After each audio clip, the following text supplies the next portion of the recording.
Hello mga kabambu, magandang umaga po, magandang araw sa inyo.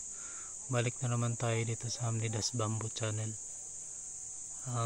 Itong nakikita nyo ngayon na yung tanim kong Dendrocalamus asperfam seed, no? So ito yung gagamitin natin para sa ating video ngayon.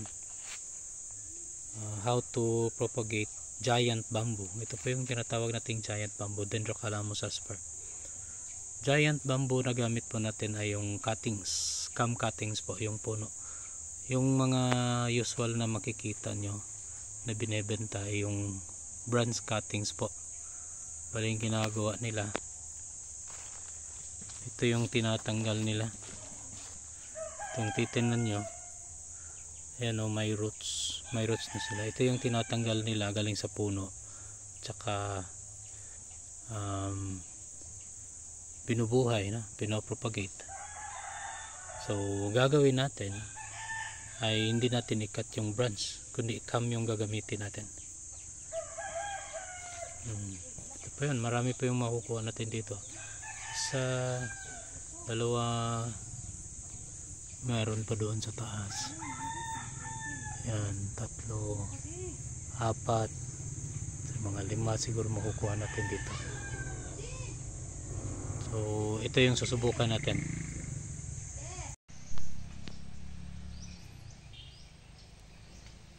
So ito yung puno niya, pero hindi natin putulin talaga dito sa pinakapuno niya. Dito muna natin putulin. Dito, simula dito, yung may branch. Ito yung gamitin natin una. Tapos baka sa susunod, itong part na ito ay may tutubo pa ring sanga, saka dito rin sa baba. So pwede pa rin natin silang i-propagate later, no? Pag mayroon ng sanga rin sila, so dito natin puputulin.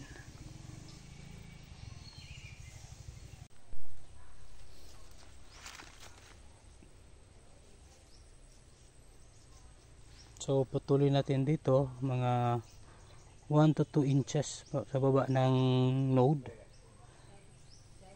Ito.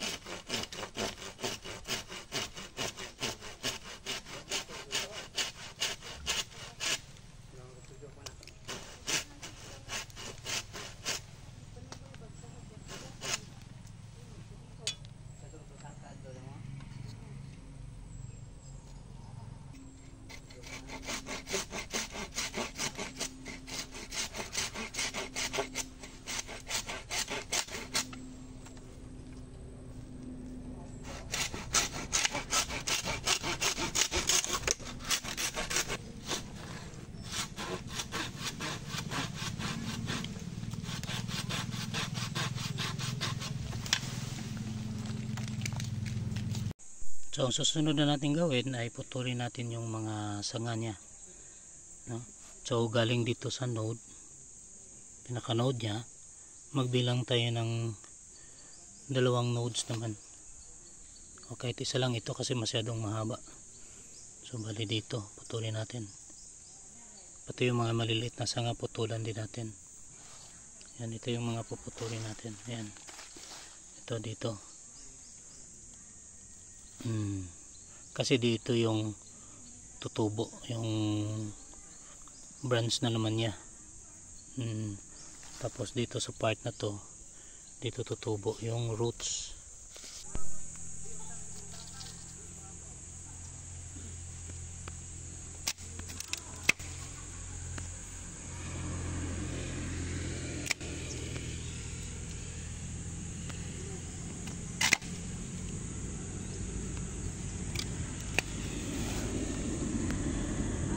Ito, dami na niyang roots na lumabas, oh. Tsaka dami niyang sanga. Itong maliliit, putulin natin dito sa baba. Yan, para malinis. Ito kasi yung ilalagay natin sa pot.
ito na yung cuttings na ready na for potting.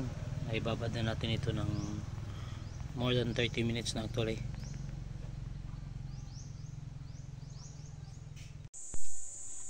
Dahil malalaki na itong mga cuttings na ilalagay natin sa pot, so gagamitin natin na yung 7x7 po na black bag. Ganito po para magkasya po sila.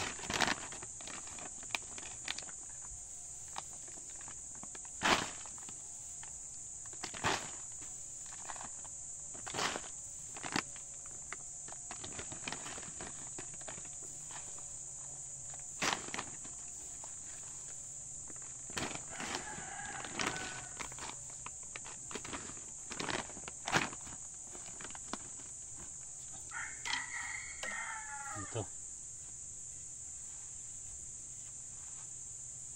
Slant natin ng konti kasi dito sa may butas, dito natin lalagyan ng tubig. Diligan natin dito para hindi siya mawawala ng tubig na support sa kanya, hindi siya ma-dehydrate. Of course, diligan din natin dito na part.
So nandito na sila, nasa bag na. Tsaka inilagay na natin sa area na kung saan dito natin sila alagaan. Nandito pa yung iba kong mga halaman na pinapropagate. Bayog at saka Buddha's belly. Buhay na rin yung marami. So dito muna sa ilalim ng pole bamboo natin nilagay. Ito yung aking pole bamboo. Para po hindi mainitan. Saka na lang natin labas. Siguro pagkalipas ng isang buwan, saka natin ilalagay sa area na may partial sun din naman.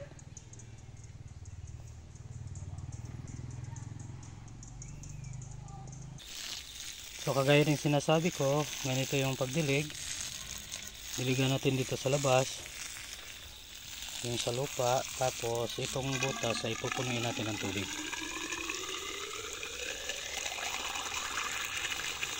Yan. Basahin po natin ng gusto.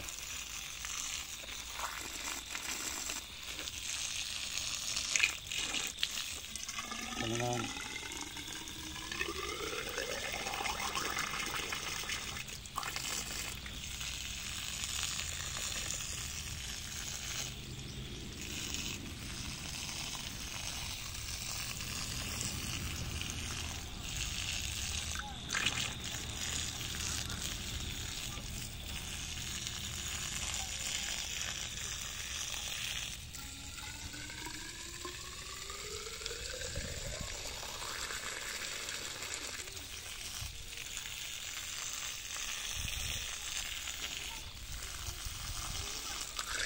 Mag-subscribe kayo mga kabambu at i-like nyo itong picture na to kung meron kayong kakilala na gusto rin matutunan kung paano magpropagate ng bamboo, particularly itong Dendrocalamus asper giant bamboo.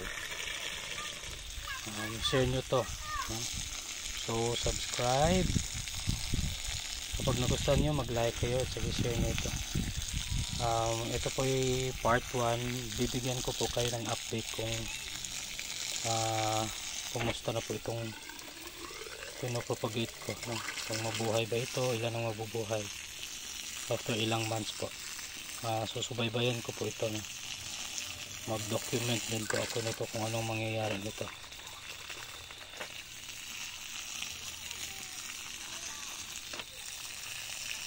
So ito lang po for now, no, for this video.